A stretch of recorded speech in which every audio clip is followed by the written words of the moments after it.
It's 7:30. Good morning, I'm Ian Crouch with Hunter News. An air and sea search has failed to find any trace of a man missing from Williamtown since last week. Sonia Roberts from Police Headquarters says grave fears are held for the 55-year-old after his family discovered his caravan open, but his wallet and personal items still inside. 55-year-old Michael Fowler was last seen at a fast food outlet on Nelson Bay Road at Williamtown around lunchtime on Friday the 3rd of July. He hasn't been seen or heard from since. His family's reported him missing. A coordinated land search was conducted yesterday for Mr. Fowler. He's described as being of Caucasian appearance with light brown hair and hazel eyes at about 165 centimetres tall. Mr. Fowler was last seen wearing a khaki military-style jacket and dark trousers. There's growing anger over the millions of dollars Hunter ratepayers are missing out on in developer contributions. In Newcastle, each development is meant to attract a 1% developer levy, money which pays for parks, footpaths and roads. However, the planning department has short-changed council several times, including on the $150 million Horizon train maintenance facility at Hexham, where it ruled the developer has to only pay $260,000. Volunteers at Marine Rescue Port Stephens say they won't be able to do their job properly if they're given a smaller boat.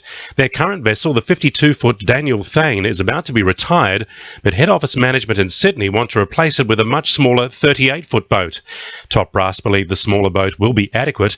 However, Port Stephens Commander Peter Bevan says it won't cope with the occasional large job, like the rescue of two brothers stranded on Fame Cove during the April superstorm. Wallsend MP Sonia Hornery is calling for a full bus review in Newcastle. It's been 8 years since the last full bus review in the city, when some outer suburbs didn't exist. Sonia Hornery says a review needs to happen to cater for the new outer suburbs and western suburbs of Newcastle. We still have some indirect bus routes, and particularly from Minwai, we don't have a direct bus to Newcastle CBD, which means that if people need to work in town, it just simply takes them too long to get by public transport to get to the city. Some legendary Aussie rock bands will be joining forces for a new music festival on the Newcastle foreshore.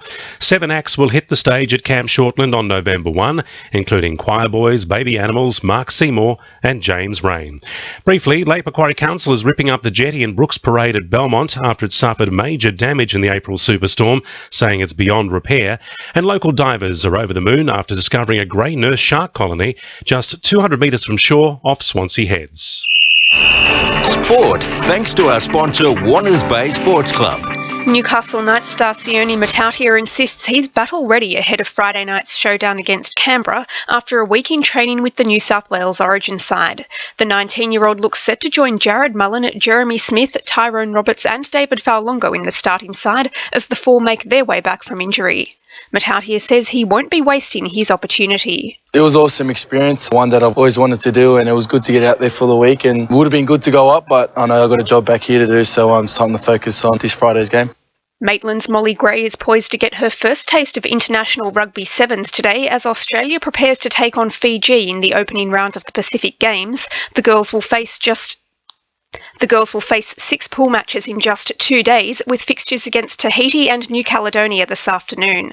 And Cessnock Gelding Youthful King is lapping up yet another victory in horse racing's Jungle Juice Cup after taking out top honours for an incredible 4th time in 5 years. That's Sport, I'm Belinda De Las Heras. To NURFM News Time 26 to 8.